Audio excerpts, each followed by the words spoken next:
खबर आ रही है दुबई से। दुबई पुलिस ने खड़े होकर पाकिस्तानियों को वार्न किया है।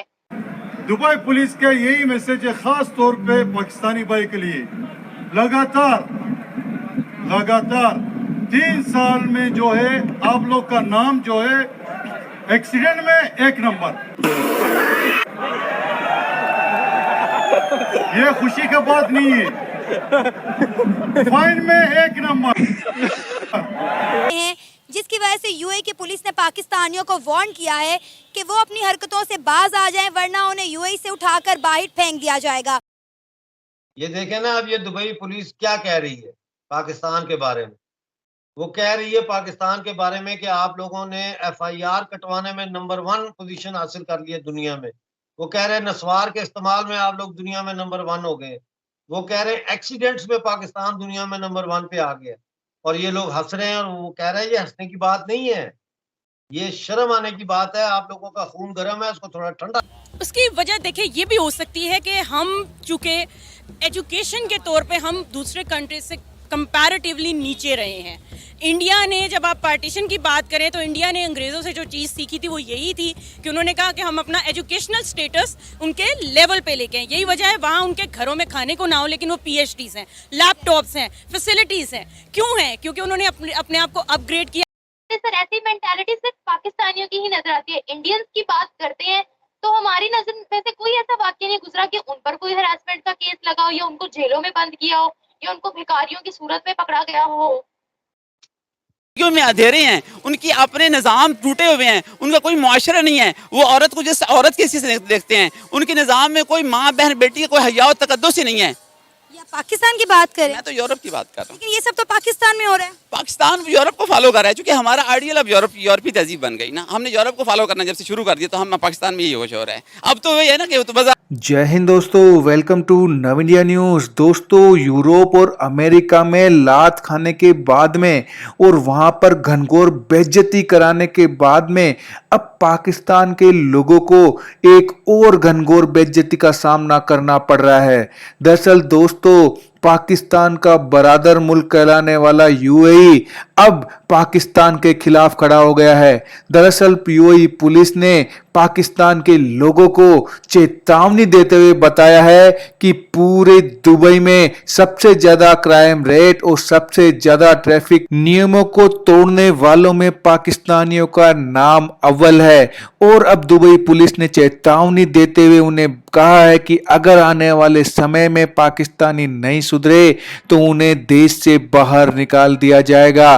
साथ ही दोस्तों, दुबई में दिन ब दिन पाकिस्तानियों की घटती इज्जत और भारतीयों का बढ़ता दबदबा देख पाकिस्तान मीडिया ने क्या कहा, आइए देखते हैं।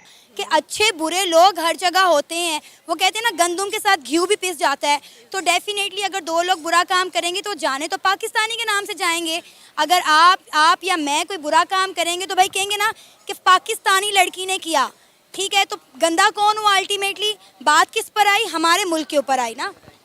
जी बिल्कुल ऐसे ही है, आप बिल्कुल ठीक कह रही हैं। इसमें होता ये है कि हाईलाइट कर दिया जाता है। उसकी एक वजह ये भी है कि हमारा जो तबका वहाँ पे जा रहा है वो शायद कम पढ़ा लिखा है, और चूँकि माशी इस्तेहकाम का इस वक्त फुकदान है, हम इससे लड़ रहे हैं। ये पूरी वर्ल्ड वाइड लड़ रहे हैं, लेकिन शायद हम ज़्यादा उस नहज पे हैं कि जहाँ पे अब हमें इसको स्टेबल करने के लिए हमें रिसोर्सेज भी चाहिए। तो जब आपके पास ये रिसोर्सेज नहीं है तो डेफिनेटली आप सेकंड प्लान की तरफ जाते हैं। अब आपने अपने घर, जिन्होंने इतना कर्जा लेके सब चीज़ों को मैनेज करके आपको भेजा है, तो उन्होंने इस चीज़ को भी मैनेज करना है, आपने उनको भी पे करना है, आपने अपने बच्चों को भी पालना है, आपने उनको पढ़ाना है। नो डाउट कि उनको ज़रूरत है, इस चीज़ की ट्रेनिंग की ज़रूरत है। हमें इमोशनल बैलेंस और वेलनेस बीइंग की ट्रेनिंग की ज़रूरत है, ताकि उनको ये फील हो कि हमने किस तरह से अपने आप को इमोशनली स्टेबल करते हुए अपनी रिस्पॉन्सिबिलिटीज़ को परफॉर्म करना है with in the rules and rights. अच्छा मैम, वहाँ पे सिर्फ पाकिस्तानी नहीं रहते, इंडियंस भी रहते हैं, सिख भी रहते हैं, लेकिन हर दफ़ा पाकिस्तानियों के ही बारे में इस तरह की कोई खबर क्यों निकलती है?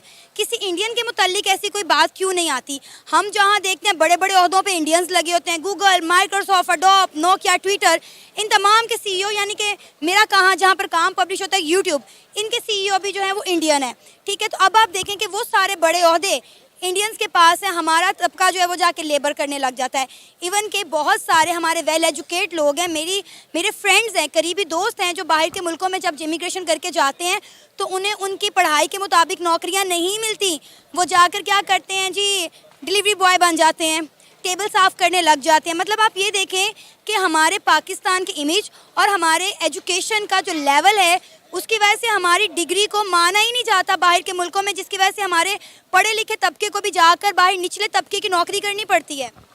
इसकी वजह यही है कि हमने चूंकि शायद अपने आप को खुद भी उतना ज़्यादा रिकग्नाइज नहीं किया। द पॉइंट इज़ कि हम खुद अपनी पहचान को पहचानें और हम इसको खुद रिकग्नाइज करें और अपने मुल्क में सबसे पहले तो इस चीज़ को राइज करें कि हमारा क्या एक पॉइंट है, हमारी क्या इम्पोर्टेंस है, हमारी क्या अहमियत है। जब हम इस चीज़ को रियलाइज़ कर लेंगे तो ऑब्वियसली दूसरे कंट्रीज़ इसको फिर खुद रियलाइज़ करना शुरू हो जाएंगे।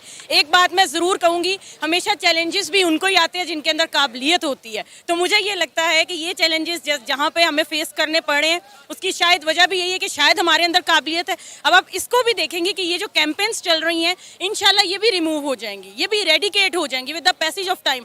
क्योंकि अगर आप ये बात करते हैं तो अरफा करीम की मिसाल सामने है आपके, बिल गेट्स ने उसको अप्रिशिएट किया, एक रिकग्निशन दी। वो क्यों दी? वो भी पाकिस्तान से ही है, इसी कल्चर से ही है, इसी स्टेटस से ही है। तो उसका मकसद क्या है कि हमारे यहाँ काबिलियत का कोई वो नहीं है, फुकदान नहीं है, बस उसको यूटिलाइज करना, उसको चैनलाइज करना इज इम्पोर्टेंट। अगर पाकिस्तान में होना शुरू हो जाए तो मेरा ख्याल है कि बाहर जाने की भी किसी को जरूरत नहीं। सर ऐसी मेंटालिटी सिर्फ पाकिस्तानियों की ही नजर आती है। इंडियंस की बात करते हैं तो हमारी नजर में से कोई ऐसा वाकया नहीं गुजरा कि उन पर कोई हरासमेंट का केस लगा हो या उनको जेलों में बंद किया हो या उनको भिखारियों की सूरत में पकड़ा गया हो। देखिए, पाकिस्तान में जो एक बड़ा मसला वो ये है कि सोसाइटी को सेग्रीगेट किया गया, यानी खानों में तकसीम किया गया और एक खाने को दूसरे से अलहदा रखा गया। जैसे मजहबी बुनियादों पे कादियानियों को अलहदा किया गया, फिर शियों को अलहदा किया गया, फिर इसी तरह से फिरका वराना बुनियादों पे तकसीम और सेग्रीगेशन की गई। इसी तरह से मर्द और औरत को भी सेग्रीगेट किया गया। यानी आप किसी शादी की तकरीब में चले जाएं तो बीच में टेंट लगा होता है एक्सक्यूज मी, इस तरफ औरतें हैं, इस तरफ मर्द बैठे हैं। को एजुकेशन का सिस्टम खत्म कर दिया गया है। मैं को एजुकेशन में पढ़ा हूँ, हम लड़के लड़कियां इकट्ठे पढ़ते थे। आज भी जो जिंदा हैं लड़कियां, मतलब अब तो वो औरतें हैं, बच्चे उनके पोते पोतियां हो गए होंगे, तो हम राब्ते में हैं, बड़ी अच्छी बातचीत होती है, दोस्ती होती है। और हमने कभी भी महसूस नहीं किया कि औरत कोई अजूबा है, क्योंकि हम साथ खेलते थे, पढ़ते थे, जो साथ बड़े हुए। तो जब आप औरतों को मर्दों से अलहदा कर देंगे और फिर जो औरतें बाजारों में भी जाती हैं उनको भी बुतों में छुपा देंगे, तो औरत पाकिस्तानी मर्द के लिए एक तजस्सुस का बायस बन जाएगी। और वो फिर इस किस्म की हरकतें तो करेंगे कि लड़कियों को छेड़ना और बदतमीजियां करना। और कॉन्फिडेंस नहीं है हमारे मर्दों में, बिल्कुल हमारे मर्दों में औरतों से अगर छेड़ लेंगे, लेकिन अगर आप खड़ी हो जाएं और उसको बुलाएं कहीं इधर आओ, क्या बात है, तो वो आपसे बात नहीं कर सकता, क्योंकि उसके अंदर कॉन्फिडेंस ही नहीं, क्योंकि उसकी ट्रेनिंग ही नहीं हुई कि एक नॉन सेग्रीगेटेड माशरे में लड़के और लड़कियां कैसे इकट्ठे रहते हैं, कैसे क्लास में जाते हैं, कैसे खेलते हैं, कैसे सोशलाइज करते हैं वो है ही नहीं।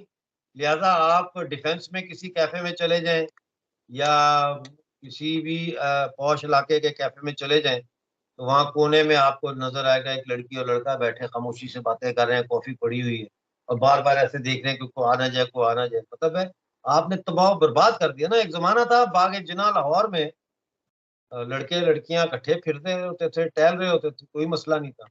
अब जो है वो जो बाग जिना की जो पहाड़ी है ओपन एयर, वहां से खबर आती है कि एक जोड़ा जो है वो गैर मुनासिब हरकतें करते हुए पकड़ा गया। जय हिंद दोस्तों, आज का वीडियो देखने से पहले अगर आपने नव इंडिया न्यूज़ को सब्सक्राइब नहीं किया है तो तुरंत नीचे दिए सब्सक्राइब बटन पर क्लिक करें, वीडियो को लाइक करें, कमेंट करें और मजबूत भारत की धमक को महसूस करें।